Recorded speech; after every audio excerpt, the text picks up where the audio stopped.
কার্যত বেআব্রু করে দিল সেই নেক্সাসকে যে অতৃপ্ত প্রেতাত্মারা চেয়েছিল ৩২,০০০ পরিবারের চোখের জলের বিনিময়ে পলিটিক্যাল ডিভিডেন্ড কুড়োতে।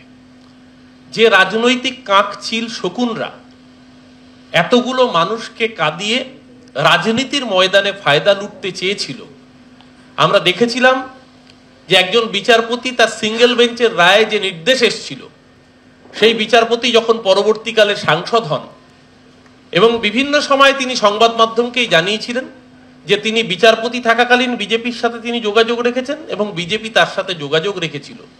আজকে তার রায় যে পক্ষপাতদুষ্ট ছিল শুধু তাই না, বিজেপিকে পলিটিক্যালি ডিভিডেন্ড পাইয়ে দেওয়ার জন্য সেই রায় ছিল বাংলার হাজার হাজার ছাত্রছাত্রী, শিক্ষক শিক্ষিকার চোখের জলের বিনিময় আজকে সেই রাজনৈতিক অতৃপ্ত প্রেতাত্মাদের আজকে কাঁদবার দিন।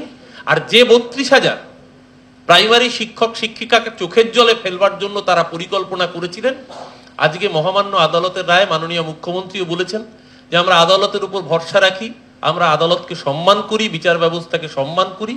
আজকের এই রায় কার্যত বাংলা বিরোধীদের মুখে চুনকালি লেপে দিয়ে যারা চেয়েছিল এর থেকে পলিটিক্যাল ডিভিডেন্ড কুড়োবে বলে, তাদের মুখে আবারও প্রমাণ করে দিল চুনকালি লেপন করে যে এই রায় কতটা বাংলা বিরোধী ছিল, এই রায় কতটা পলিটিক্যালি সিঙ্গেল বেঞ্চের রায়, মোটিভেটেড রায় ছিল। আমরা মহামান্য হাইকোর্টের এই রায়কে স্বাগত জানাচ্ছি। যে ৩২,০০০ শিক্ষক শিক্ষিকা বিগত বেশ কিছু মাস ধরে তারা আশঙ্কার মধ্যে দিন কাটাচ্ছিলেন, তাদের আশঙ্কার আজকে অবসান হয়েছে। তাদেরকে আমরা আন্তরিকভাবে শুভেচ্ছা জানাচ্ছি। যেহেতু মাননীয় শিক্ষামন্ত্রী রয়েছেন, আমি মাননীয় শিক্ষামন্ত্রীকে অনুরোধ করব তার ব্রিফিংয়ের জন্য, যাতে আরো পরিষ্কার করে আরো বিশদে তিনি বিষয়টাকে আপনাদের সামনে উপস্থাপিত করতে পারেন। নমস্কার। আমার ভাতৃপ্রতিম আমার সর্বভারতীয় তৃণমূল কংগ্রেসের মুখপাত্র অরূপ চক্রবর্তীকে ধন্যবাদ। আমি একটু আগে বিকাশ ভবন থেকে আমার মন্ত্রকের দায়িত্বপ্রাপ্ত হিসেবে আমি একটা সাংবাদিক বৈঠক করেছি। এখন পার্টির ফোরাম থেকে পার্টির কথায় আমি এই সাংবাদিক বৈঠকে এসেছি এবং অরূপ ইতিমধ্যেই আপনাদের কাছে পুরোটা বলে দিয়েছেন যে কিভাবে এই জাজমেন্টটা হয়েছিল এবং আজকের ফলাফলটা কি। দেখুন, আজকে আমি একটা কথা গোড়াতে খুব স্পষ্ট করে বলতে চাই। আজকে মহামান্য ডিভিশন বেঞ্চের যদি রায়টা যদি ভালো করে তার অবজারভেশনটা যদি ভালো করে খতিয়ে এবং খুঁটিয়ে পড়া যায়, এটা আসলে ডাবল ফোল্ডেড দ্বিস্তরিক। একটা স্তর ৩২,০০০ বাংলার ভাই বোনদের, শিক্ষকদের চাকরি সুরক্ষিত রাখলো। আরেকটা স্তর, দ্বিতীয় স্তর, যেটা দেখা যাচ্ছে না, সেটা হচ্ছে ছত্রে ছত্রে সিঙ্গেল বেঞ্চের রায়কে সমালোচনা করলো, ছত্রে ছত্রে এসএসসির রায়কে সমালোচনা করলো। আমি ২-৩টা অবজারভেশন আজকে বিচারপতি, মাননীয় বিচারপতিদের আজকে আমি উল্লেখ করতে চাই। এক, আজকে বলা হয়েছে বিচারকদের কাজ, মহামান্য আদালত বলছেন বিচারকদের কাজ অনুবীক্ষণ যন্ত্র দিয়ে খুঁত বার করার নয়।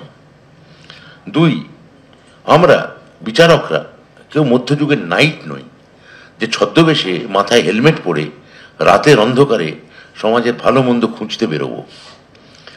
৩, আমাদের কখনোই অতি সক্রিয় হওয়া উচিত নয়।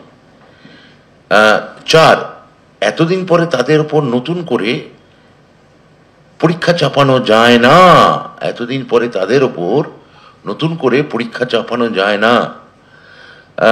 সকলকে, সমস্ত পরিবারকে যে ভয়াবহ অপমান করা হয় এই জাজের যদি চাকরি খাওয়ার পরে, তার দায় কি সমাজ নেবে?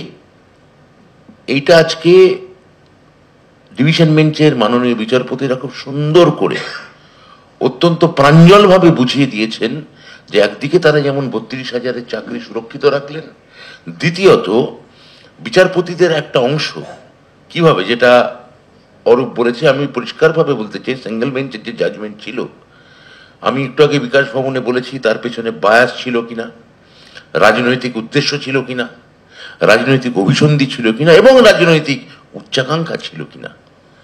২৬,০০০ চাকরি গেল, আপনি এমপি হলেন, চাকরি খাওয়ার বিনিময়ে কি আপনি এমপি হলেন? চাকরি খেয়েছেন বলে আপনি কি তাহলে ভগবান হলেন? ভগবান, তারপর দেখা গেল ভগবান তার জুব্বা ছাড়লেন, এখন ভগবান নিদ্রা গিয়েছেন, গোলযোগ সইতে পারেন না, কথা বলো না, চুপ, কেউ শব্দ করো না। এই যে আমি কথা বলবো, আমি ভগবান, বাকি সব চুপ করে থাকবে, বাকি আমি যা বলবো তা মেনে নেবে, কেননা সমাজে নায়ক খুঁজছে, সমাজের নায়ক চাই। সমাজে যদি নায়ক না হয় সমাজের কষ্ট হয়। তো search for a new hero. এই যে search for a new hero, এই হিরো যে আসলে কতটা ভিলেন হতে পারে, হিরো এবং ভিলেনের যে আসলে একই মুদ্রার এপিটোপিট, অবিকল ওই শোলে সিনেমার একটি মুদ্রার মতো, সেটা আজকের রায়ে সেটা প্রমাণিত হচ্ছে। ভগবান শয়তানে পরিণত হয়েছেন, হিরো ভিলেনে পরিণত হয়েছেন। আজকে মাননীয় বিচারপতিদের রায় থেকে এবং অবজারভেশন থেকে সেটা পরিষ্কার ছত্রে ছত্রে বোঝা যাচ্ছে। আমি আমার দলীয় প্ল্যাটফর্ম থেকে যেটা বলতে পারি, যে পক্ষপাত, যে 26,000 এসএসসির চাকরিরা হারাদের প্রতি আপনারা দেখালেন, আমাদের কাজ হচ্ছে এখন, আমাদের 32,000 চাকরি সুরক্ষিত থাকলো, এখন আমাদের কাজ হচ্ছে দলীয় স্তরে মন্ত্রক এবং এসএসসি যাতে স্বচ্ছতার সঙ্গে মেধার ভিত্তিতে এই 26,000-এর হাতে আবার যাতে নতুন করে মাথা উঁচু করে সমাজে যাতে তারা দাঁড়াতে পারে, তাদের পরিবারের ওপর বিচারপতিদের ভাষায় যে অপমান করা হয়েছে, সেই অপমানের যাতে আবার পুনরুদ্ধার হয়, তারা যাতে মাথা উঁচু করে সগর্বে আবার স্কুলে যেতে পারেন, সেটাকে মাননীয় মুখ্যমন্ত্রীর প্রতিনিধি হিসেবে, মমতা বন্দ্যোপাধ্যায়ের প্রতিনিধি হিসেবে, আমাদের দলনেতা অভিষেক বন্দ্যোপাধ্যায়ের প্রতিনিধি হিসেবে আমি দলীয় স্তরেও সেটা আমি মন্ত্রককে বলবো সেটা যেন সুনিশ্চিত করে। এটা আমি দলীয় স্তর থেকে বলছি। তো এটা এসএসসি নিশ্চয়ই দেখবে, দপ্তর নিশ্চয়ই তার দিকে খেয়াল রাখবে, কিন্তু দলীয়ভাবে যে আক্রমণ, যে কুৎসা, 5 বছর ওই দপ্তরে আমরা বসে থেকেছি, কোর্ট কাছারি, কেন্দ্রীয় এজেন্সি, কখনো সিবিআই, কখনো ইডি, বিরোধীদের অপপ্রচার, নাগাড়ে আন্দোলন, বিরোধীদের আক্রমণ, আমাদের এই এই এই গণমাধ্যমের কোনো শ্রেণীর আক্রমণ, ডিজিটাল প্ল্যাটফর্মের আক্রমণ, তার মধ্যে দিয়ে 5 বছরে আজকে যেন এই 5 বছরের সরকার, এই সরকারের মেয়াদ আর কিছুদিনের মধ্যেই শেষ হবে। একটা বৃত্ত যেন আজকে সম্পূর্ণ হলো। এখন এই 26,000-এর চাকরি যদি আমরা, যোগ্যদের চাকরি আমরা ফেরত দিতে পারি, তাহলে এই বৃত্ত একটা সম্পূর্ণতা পাবে। আমি তাদের আস্থা রাখতে বলবো এই সরকারের প্রতি, মুখ্যমন্ত্রীর প্রতি। আমাদের সরকার কেই একমাত্র ভরসা করা যায়। আপনারা দেখেছেন, যারা আপনাদের পক্ষে ছিলেন আজকে তারা আপনার বিপক্ষে গিয়ে দাঁড়িয়েছেন, যারা আপনাদের বন্ধু ছিলেন তারা আপনার আজকে শত্রু হিসেবে পরিগণিত হয়েছে, যারা আপনাদের কালকে ভাত দিতে চেয়েছিলেন আজকে তারা আপনাদের ছুরি মারতে চাইছেন। আপনারা চিনে নিন আপনাদের সঙ্গে কারা আছে, কারা ছিল, কারা আছে, কারা থাকবে। আমি খুব পরিষ্কারভাবে বলতে চাই, তৃণমূল কংগ্রেস, তার দল এবং সরকার এই চাকরিহারা শিক্ষকদের পাশে ছিল, আছে এবং থাকবে। আজকে মুখ্যমন্ত্রী যেটা বলেছেন, যারা চাকরি খেতে চেয়েছিল তাদের উদ্দেশ্য সফল হয়নি, যারা চাকরি দিতে চায়, যারা আপনাদের পরিবারকে, আপনাদের পরিজনকে, আপনার রুটি রুজিকে সুরক্ষিত রাখতে চায়, আপনারা তাদের চিনতে শিখুন। এইটা আমার বলার দরকার ছিল, এইটুকু আমি বললাম।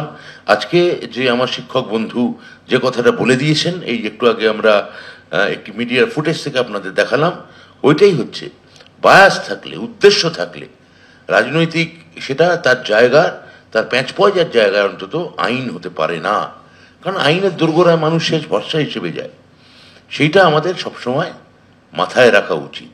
তো জুডিশিয়ারি মহামান্য আদালত, তাকে আমি ধন্যবাদ জানাবো, তাকে আমি কৃতজ্ঞতা জানাবো যে তিনি একটা খুবই সুন্দর আইন আজকে, রায় আজকে তারা দিয়েছেন। এবং আপনারা যারা কেউ চাইলে এর বিরুদ্ধে সুপ্রিম কোর্টে যেতে পারেন। আমি 32,000 শিক্ষককে বলবো, যারা বলছেন যে আমরা সুপ্রিম কোর্টে যাব, এই রায়কে চ্যালেঞ্জ জানিয়ে আপনারা চিনে নিন যে শুধু 32,000 না, যত প্রাথমিক শিক্ষক আছেন, যত এসএসসি আছেন, শিক্ষক আছেন, আপনারা যদি এই রায়ের বিরুদ্ধে কোনো দল বা কোনো ব্যক্তি দলীয় প্রতিনিধি হিসেবে সুপ্রিম কোর্টে যায়, আপনি চিনে নেবেন, তাহলে আপনি চিনে নিন যে কে আপনার পক্ষে আছে, কে আপনার চাকরি খেতে চাইছে। ধন্যবাদ। এবিপি আনন্দ, এগিয়ে থাকে, এগিয়ে রাখে।